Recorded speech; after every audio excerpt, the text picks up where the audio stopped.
भनौँ जति उम्मेदवारी गरेका चाहिँ के भन्दा 2/3 चाहिँ नि व्यक्तिहरू त्यो के भन्दा घटनामा संलग्न हुन्छन् भनेपछि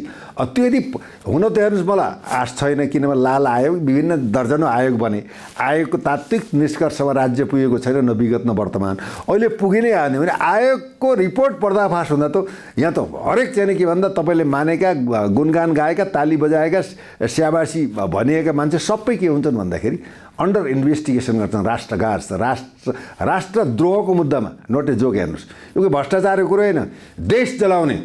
देशलाई खरानी बनाउने राष्ट्रलाई लिलाम गर्ने राष्ट्रलाई उदो गतिमा लैजाने देशको इतिहासलाई समाप्त पार्ने कोही पनि बन्दैन त्यसैले चाहिँ त्यो आयोग आओस् यदि देशमा सुशासन र चाहिँ सत्य र निष्ठावादी नेता को राष्ट्रवादी हो त्यो को राष्ट्रघाती हो को भ्रष्टाचारी हो को विदेशीको दलाल हो ती सबै कुरा छरपष्ट आयो भने अहिलेको चाहिँ सम्मानित प्रधानमन्त्री चाहिने सुशीला कार्कीज्यूलाई मेरो हजारौं पटक नमन कोटी प्रणाम गर्न चाहन्छु किन